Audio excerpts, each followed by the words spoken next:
السلام عليكم، مرحبا بكم في فيديو جديد مع أطباق زهرة. وصفتنا لنهار اليوم هي شرمولة سردين، سهلة بنينة وخفيفة، بزاف ناس يعرفوها. بلا ما نطول عليكم نبدأ مباشرة في المقادير وطريقة التحضير. هنا نحتاج سردين كنت نقيته ونحيت له الشوك بهذه الطريقة. هنا خليت حبة باش نوريكم طريقة كيفاش نحو الشوك اللي في الوسط. نحل الحبة بهذه الطريقة ونحي الشوك بكل سهولة. الحشو اللي غادي نستعمله في وسط السردين، عندي كمية من القزبر مقطع رقيق وكمية من الثوم مرابي، حوالي 5 سنان ثوم. ونزيد عليهم في التوابل كمون، فلفل اسود ولا حرور، والملح.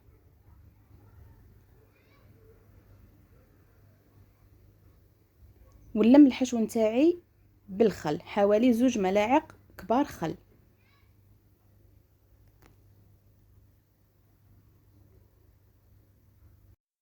هنا نعاود لكم في الحشو استعملت قزبر مقطع رقيق، ثوم مرابي، في التوابل درت فلفل اسود والكمون والملح، وفي الاخير لميت الحشو نتاعي ب2 ملاعق كبار نتاع خل حتى نتحصل على هذا الحشو. الان نجيب صحن ولا اي حاجه نرش عليها الفارينه ونستف السردين تاعي بهذه الطريقه، ونحشيها بملعقه من الحشو تاع القزبر والثوم، ونغلق بحبه سردين اخرى. باش نسهل العمليه نستف حبات السردين، وفي وسط كل حبه نحط ملعقه صغيره من الحشو نتاع القزبر والثوم، ونغلق بحبات اخرى من السردين.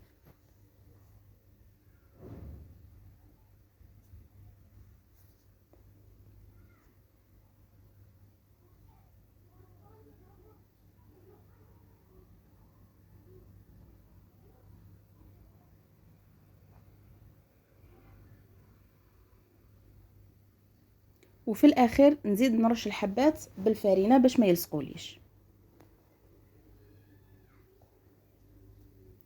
بعد ما كملت عمرت كامل الحبات اللي عندي على النار، نحط طاجين ومغلة نحط فيهم القليل من الزيت يسخن. هنا المقلة باش نقلب فيها الحوت نتاعي، والطاجين درته باش ندير الصلصة. في الطاجين ندير حوالي 2 سنات ثوم مرابي اللي وخرتهم من قبل للصلصة. نقلي الثوم ما نخليش حتى يتحمر مباشرة، غير يبدا يتقلى نزيد عليه طماطم مرحية. درت حوالي 4 حبات طماطم كنت رابيتها، ونخلي الصلصة تاعي تتجمر. نزيد لها ملعقة صغيرة سكر باش نتخلص من حموضة الطماطم. في التوابل ندير لها شوية فلفل اسود والملح. ننقص عليها النار ونخليها حتى تنشف من الماء. هنا الزيت نتاعي سخن، نحط فيه حبات السردين ونخليهم يتقلوا.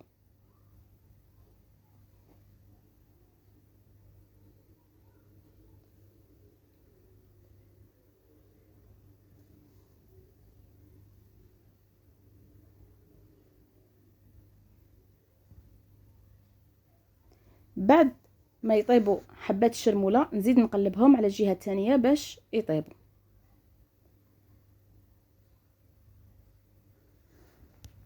حمروا نحيهم ونحطهم فوق ورق ماس باش يمص لي كامل الزيت اللي فيهم، ونقدمهم مع الصلصه. نخير طريقه تقديم بسيطه، ان شاء الله تجربوا الوصفه.